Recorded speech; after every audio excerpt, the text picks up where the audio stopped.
This is Rob Tebbett for Boxing Social in association with Betfred. Privileged to be joined here today by former two-weight world champion turned Hall of Famer, James Buddy McGIRT. We're here in Las Vegas. How are you, sir? I'm great, thank you. Everything's good, can't complain. Good, good. Nice to hear. As I just mentioned, your name is James McGIRT. Why don't you tell people a little bit about Buddy? How did Buddy come about? Well, to be honest, my real nickname is Little Bud. But when I started boxing, they started calling me Buddy because Little Bud McGIRT just didn't sound right. And who gave you the nickname? My father was Big Bud, so they called me Little Bud. Okay, interesting. My father used to call me all sorts of stuff. I just want to have a chat with you today, really about, obviously we're here for CANELO-KOVALEV. You're well known to be Sergey Kovalev's trainer, but just have a little talk about you. You are, as I mentioned, former two-weight world champion turned Hall of Famer. Tell us a little bit about how you got started in boxing. What was your journey to boxing? Well, you know, as a kid growing up, I just always wanted to do something with my life in the sporting field, something to make my mom proud of me. That was always my biggest goal. And in my neighborhood, we had a lot of top athletes come out of my neighborhood, but they didn't pursue their dreams. You know, they got out of high school and that was just it. They were okay with the high school fame. And I'm like, no, it's a big world out there, and I want to be able to see it, you know. And then I started boxing when I was 12. And to be honest with you, I started boxing on my 12th birthday, January 17th, 1976 I started. And then on January 13th, I wanted to be a trainer the very next day. So when I was fighting, I used to, in between fights, I would go work with amateur kids. I always just wanted to, I love the thing about getting another man to outsmart another man. I love it. It drives me crazy. That's interesting you would say that. Usually for a fighter, it's not until the late years of their career they start thinking about what they're going to do after boxing, whether it be training or something else. It's strange that it would happen so soon early in your career. What was it that enticed you about it? It's just, you know, when I was training, and then I went home and I was thinking about boxing that whole day, that whole night. You know, I was thinking, I said, damn, you know, it'd be cool to outsmart somebody, but it'd be even better to teach someone to outsmart somebody. And I wanted to train, so then that made me read boxing books more. I used to read about trainers, fighters, you know, that's how I learned how to fight, to be honest. And I would just do it over and over. Sometimes I would take the same book out of the library 2-3 times a month. And there was one book, it was called Heavyweight Champions. And I used to go to the library and get it, and I used to take a picture out every 2 weeks, you know, picture of a fighter hanging up on my wall. And then one day I went to get the book, and it wasn't there. So as I was walking out, the librarian said, "Are you looking for this?" So I'm like, "Yeah." She said, "Well, I have it." So I says, "Well, can I take it out?" She goes, "No, you can keep it." I'm like, "Why?" She goes, "You took half the pages out already." She said, "So you can take it. Don't tell nobody I gave it to you. Take it and go." And I was happy. I was like, "For real?" She's like, "Yeah." And she made my day. And I went home. I took all the pictures out and hung them up all over the wall in my room. And I just used to read about how fighters trained, how their trainers trained them. And I'd read it over and over because I always think that I missed something. Want me to turn that off? Well, if you could, that'd be yes. okay for a minute. I would always think that I missed something. You know, I was like, I missed something. Let me go back and read it again. But, you know, honestly, I didn't miss anything. You know, it was just me. It was just me, you know, being me.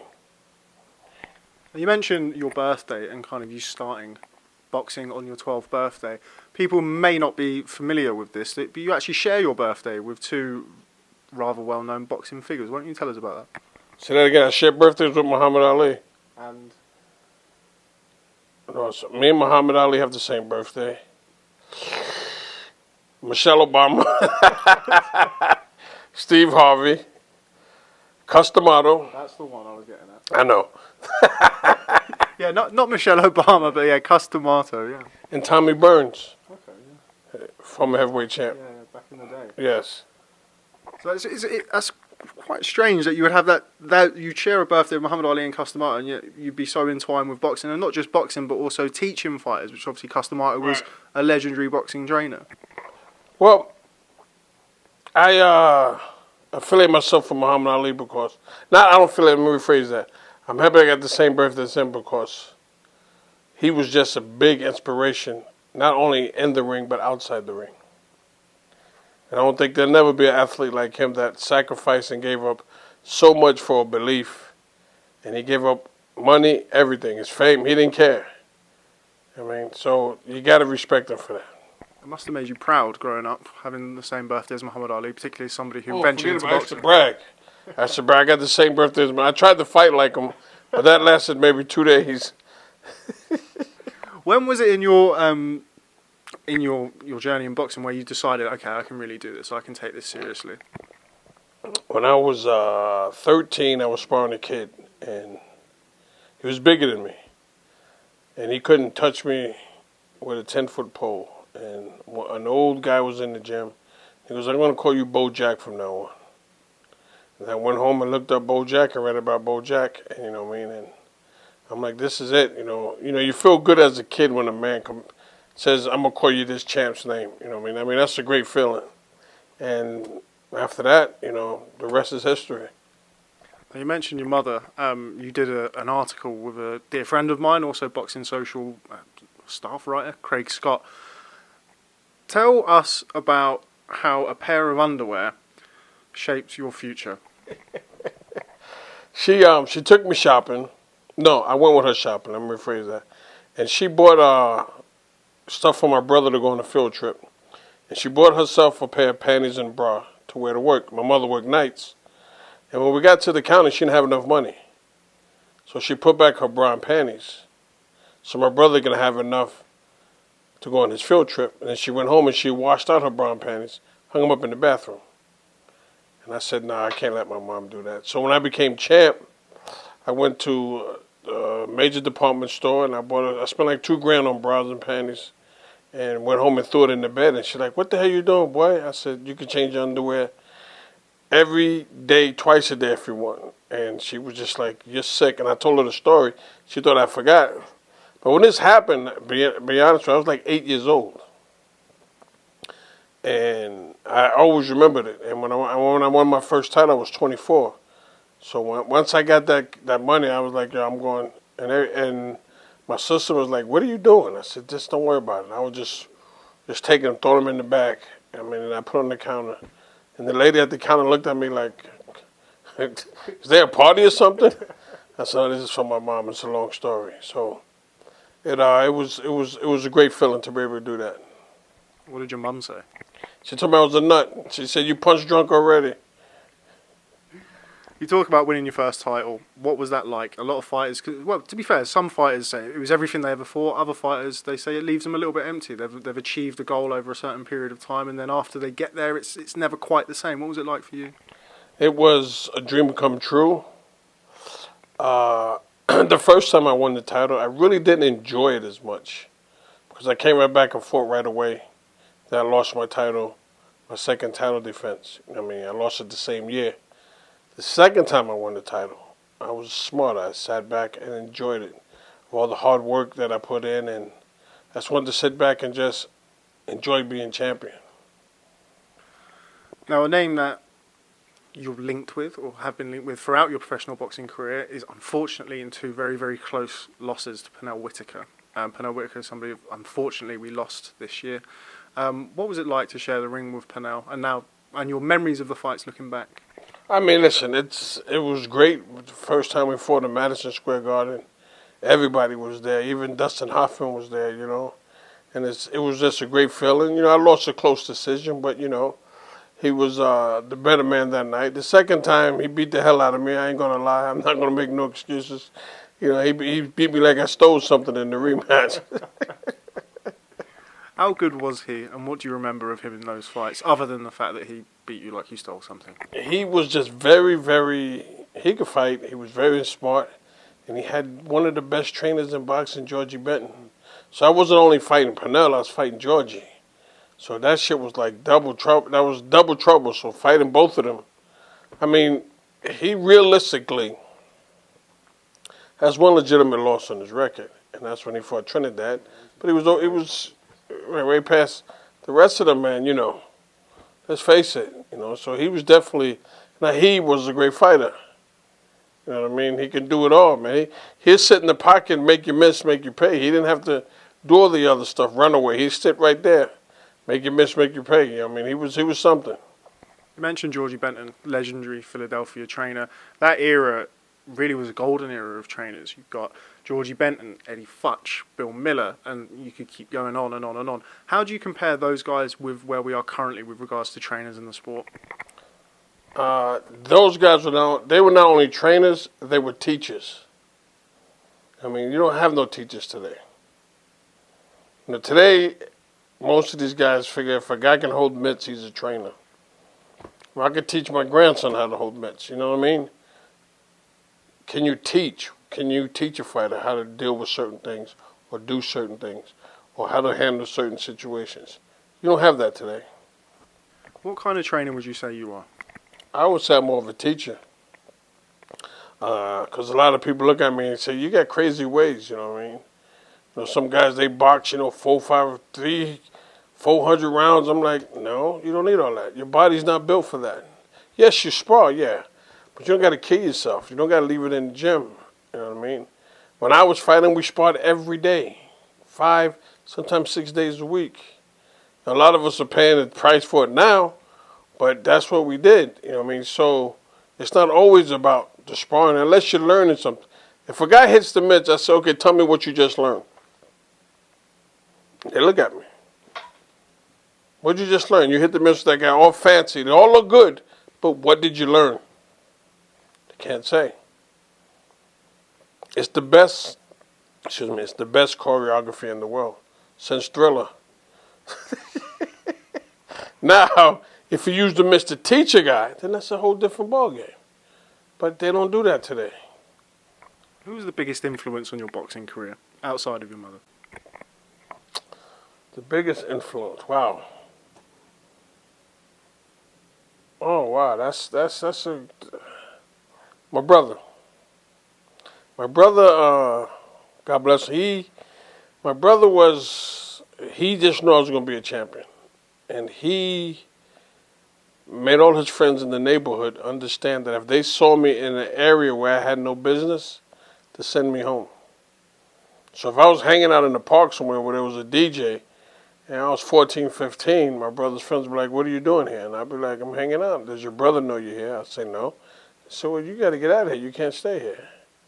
You know, then there was a certain block in my neighborhood in the summertime where everybody hung out. There was a store called La Placita. It's still there. And everybody hung out. And right next door was a bar called the Abe's Bar.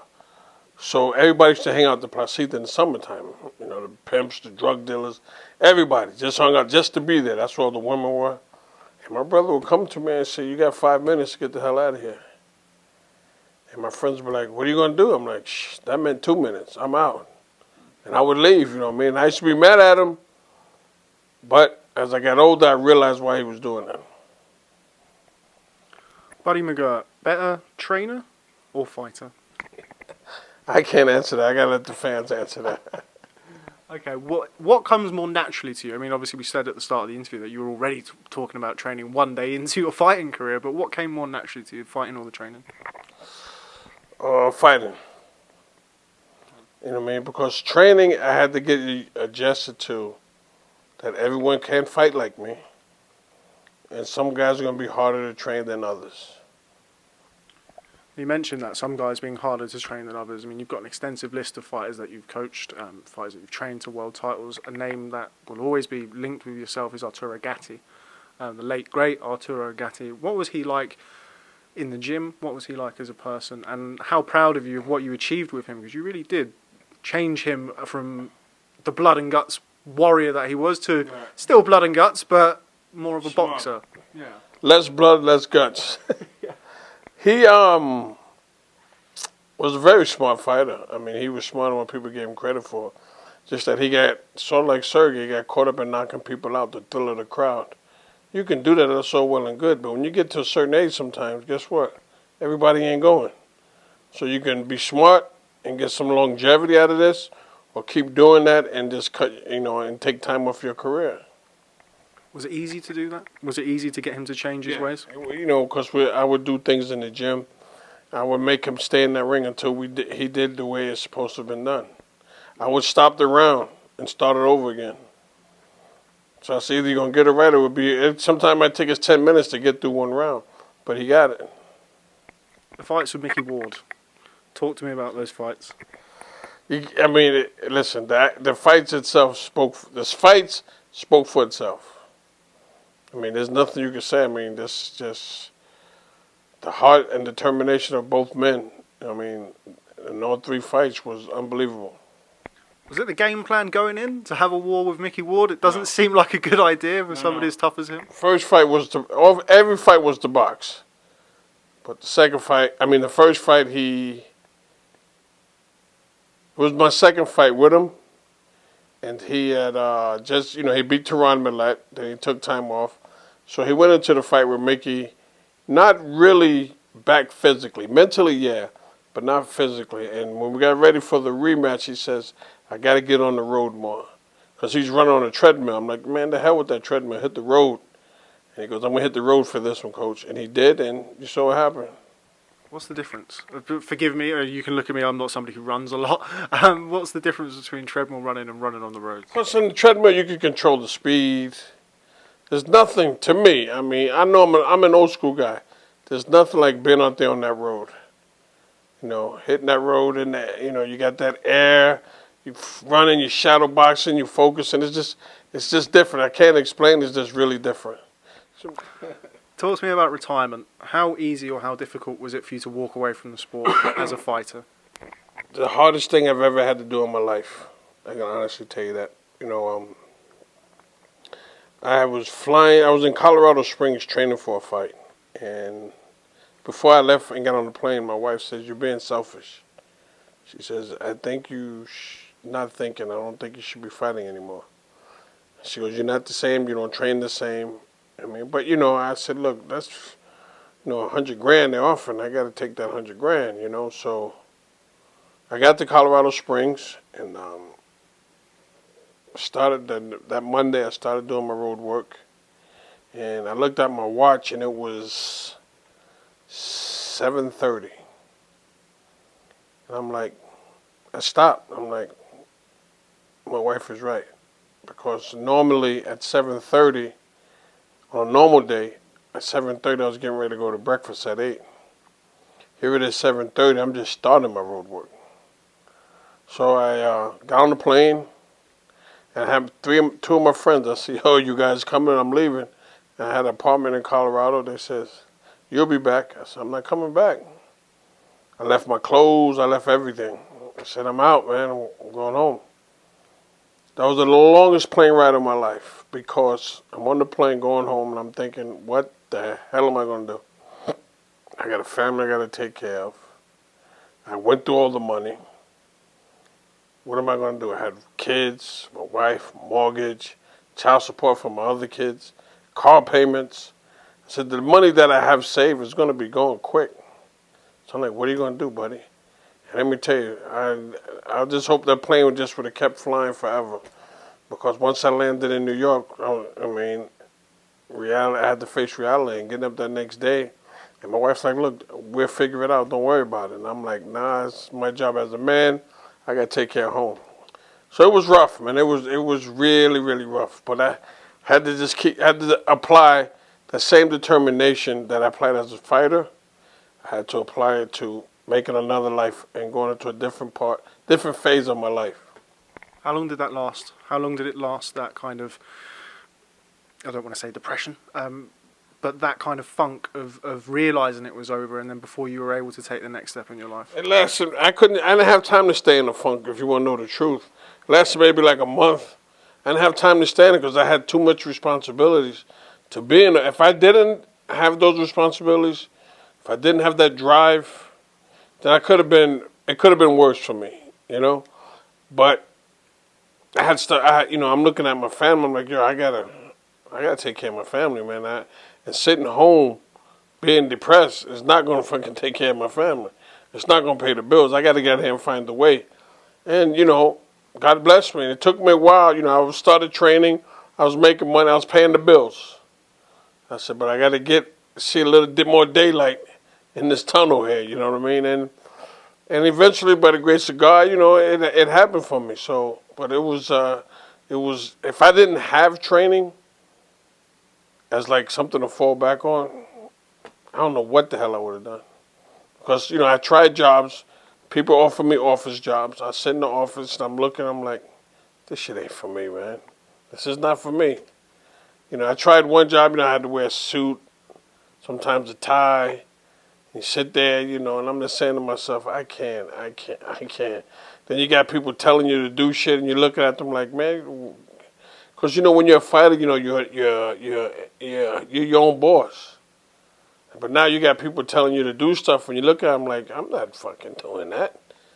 But then again, you say, you got to do it. I mean, you have to. If you want to take care of home, you got to do it. And it's like, wow, because, you know, you work for people that say that's a friend. And I understood their point. They could look, man, but it's a business. It's not about friendship. It's a business. And I'm like, you're right. That's why I'm leaving, because I want to stay friends. Because just giving me orders, shit ain't working. It's not cutting the mustard. So, you know, that gave me more determination to make it as a trainer. Because I'm like, yo, I can't deal with this. I got to go out and I got to bang and bump and grind, man, until I get where I want to be. Was there ever any temptation to return to the ring? I'm sure you weren't short of offers. No. Once I took that plane ride, that was it. That was it for me. I don't even work out anymore. People are like, why you don't hit the bag? Because I said, you got to understand something. The love I had for it, that if I start that, then I'm going to get that crazy thought that, yes, I can do this again. So don't put myself in that predicament, you know what I mean? Because I know the love I have for boxing, the love I had for training, how much I used to love going away to train for fights. You know, I look forward to it. So for me to get and work out, I'm setting myself up. How much did it mean to you to be inducted into the Boxing Hall of Fame? I mean, it's like you reached past the mountaintop. You know, you can't get any higher than that. You know what I mean? And you're in there with the greats. And there's a lot of fighters who are not in there that I feel should be there, but they're not. So for me to be there, it's like I joined that elite crowd. Did you ever think it was possible? At times, no. At times, yeah. When I saw some of the guys that went in before me, I'm like, wait a minute. If they got in, there ain't no way in hell I'm not going to get in there. We won't name any names. No, I'm not going to name names. I saw some guys, I'm like, hold up. Hall of Fame, are you serious? But it is what it is, you know. Strong ballot this year. Did you see the ballot this year? No, I heard about it. Marquez, Mosley. I heard Layla too, right? Yeah. I think I'm missing one of the main ones. Bernard. Of course, Bernard. I was speaking to Bernard earlier, and Bernard said that you're going to set history this weekend because you'll be only the first trainer to have two fighters at 175 pounds who lose to 160 pound and moving up two weight classes. I knew he was going to bring that up. I knew it. There's one difference. And when you see Bernard, tell him this.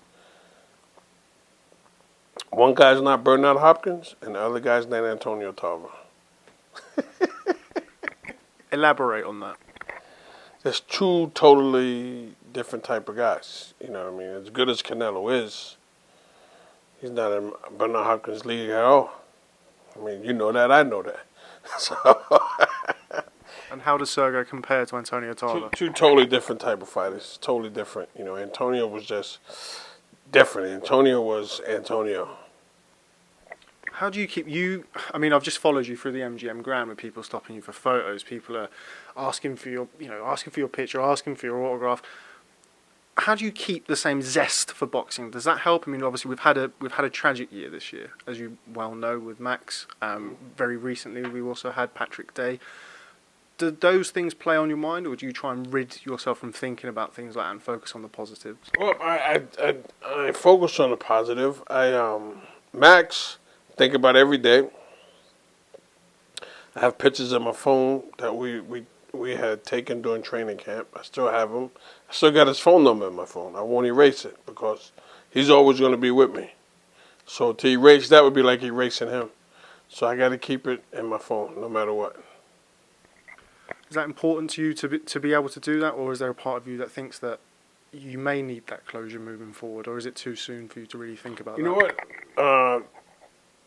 I'm going to always think about it no matter what. You know what I'm saying? Because it's like 1 minute you're here talking to the guy in the dressing room, and then 40 minutes later he's being carried on the stretcher, not knowing if he's going to make it. You know what I mean? So it's like, and you're there and you watch it, it's like, it's you can't really explain it, but it's like, it's not a great feeling. But at the same time, you know the fighter, and I know he's saying to me, I'm okay, buddy, I'm in a better place. Don't dwell on it, keep it going. You know, so but you know, you're gonna always think about it. You know, I've been in a situation like that with family members. You know, I've seen my mother die. I've seen her take her last breath. I've seen my brother die. I've seen my father die, like right before my eyes. So it's something that I've dealt with before, and it's closer when it's home. You know what I mean? So people be like, "Yo, you know, how did you deal with that?" And it's like, "Yo, man, you know, you like my mom, for instance. You know, she took her last breath, and she opened her eyes, and I was standing there. She looked right at me, then she closed, and that was it. You know what I mean? So I say now, do I dwell on that, or do I keep it moving? Because I know she's looking down on me, saying, God damn it, get your ass up and keep going. I mean, that was my mom. You know, don't be sitting around dwelling and crying. She used to always tell us, if you're going to give me flowers when I'm alive. And I used to bring my mom flowers every Saturday.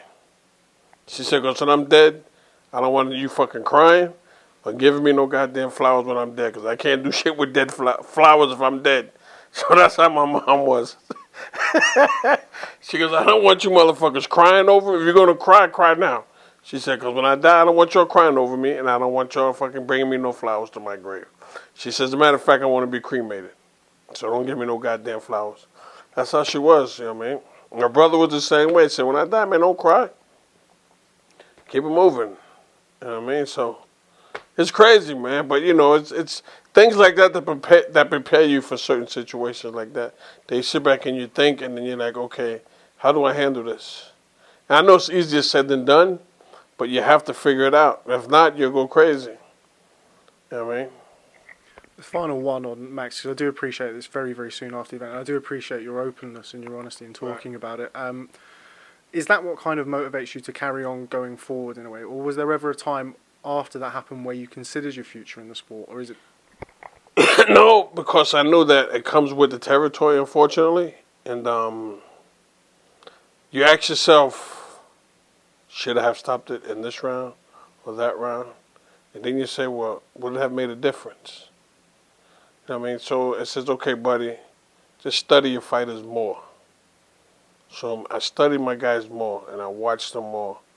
So doing that enables me to keep it going, because I watched them more, and I've always studied them, but now I'm really studying them now. I'm looking at their body language in certain situations. So it may not be something you may never figure out, but it's enough to make you keep going. In Sergey's last fight against Anthony Yarde, he had a very tumultuous 8th round. He was in trouble towards the end of that round. You gave him the advice in between rounds, you're taking too many shots. If you take too many shots, I'm going to stop the fight. Was that influenced by what had happened the previous month, or was that you trying to motivate Sergey? Okay, for 3 seconds, I thought about the Max situation. But I'm looking at his legs while he was getting hit, and his legs were still sturdy. And there wasn't that much time left in the round. So I said to myself, I'm going to see how he walks back to the corner.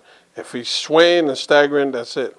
He came straight back, sat down, and I said, okay, buddy, you got to think quick. You only got a minute. I said, look, I don't like what I'm seeing. What are you going to do? He said, I'm fine. I said, you got to show me something. He said, okay. I says, if not, I'm going to stop it. He said, buddy, don't stop it. He says, I got him now. He's tired. Don't worry. Anthony's somebody who I know well, obviously being from my neck of the woods, so to speak. I caught up with him, I think, a week and a half ago. how impressed were you with Anthony Yarde's performance? Obviously, a dramatic leap up in levels boxing Sergey Kovalev. Not only boxing Sergey Kovalev, but boxing him in Russia. Right. I mean, I was very impressed by him. I think that, and I told him after the fight, you're going to be a champion one day. Take this as a lesson and help make you better, and you will be a champion. And I still believe that. How good is Sergey Kovalev? You've said it in various little bits and pieces this week about people not really appreciating or understanding how good of a technical fighter he is, how good of a boxer is he. How good is he? He's good enough to beat Canelo Saturday night. What was it that enticed you into working with Sergey? I mean, Sergey's, I'm sure you'll forgive me for saying it, he's gone from trainer to trainer with John David Jackson, went back to an amateur coach. I mean, he's kind of been through a lot of trainers. Some trainers who I know would have kind of distanced themselves from working with somebody like that. You didn't. Why? When he came to me, the first thing he said to me was, I take full responsibility for my losses. I ain't blaming nobody. It's okay, we're starting off on the good foot here because now you're being a man. You know, most guys are like, oh, my trainer did this. Or my trainer. No, he says, I take full responsibility, buddy. He goes, I messed up. So I said, I got to give the man a shot. He was honest. He didn't have to be honest with me, but he was. And so how soon after that did you realise what a special talent he was and that you were interested in working with him? I'd say about the second week he was sparring, and I don't know what got into him that day, but he was just, I was saying to myself, holy shiznit. So this guy can really fight, man. He's more than just a puncher. I mean, he was doing moves, and then I said, can you do that again? And he looked at me like, what? He didn't know what the hell I was talking about. But he did the move, and it was unbelievable. A lot of talk coming into this fight has been about him kind of going from one fight to another in 2 months. I know we had this conversation earlier, kind of off camera, about in the old times when people would box every 2 weeks. I mean, the last fighter I can think of off the top of my head at the top level who did something similar to that was James Toney. He would box very regularly. It's not something that we see a lot these days. Is that going to impact on his performance on Saturday night? No. Will that make him sharper, having two back-to-back camps? Make him sharper because we didn't have to work on getting in shape. We didn't have to work on losing weight. Just had to work on little things to be ready for Saturday. And how beneficial is that? I mean, Sergey, somebody who's... You're keeping your tools sharp. If you keep your tools sharp, you're ahead of the game. Okay. Well, before I let you go, I mean, I do appreciate your time. It's a very, very busy fight week, and I appreciate your openness. How's the fight going to go on Saturday night? I said earlier in the press conference that Sergey has been on the wrong end of a decision in a lot of people's eyes against Andre Ward. Canelo, in many people's eyes, has received some help from judges in certain instances. Does Sergey have to win this fight by knockout? No, you don't have to win it by knockout. And we're not looking to win it by knockout. We're just looking, going in there and doing what we have to do to win the fight. And if they give us a bad decision, like I say, the whole world would have seen it. Then they got to give us a rematch.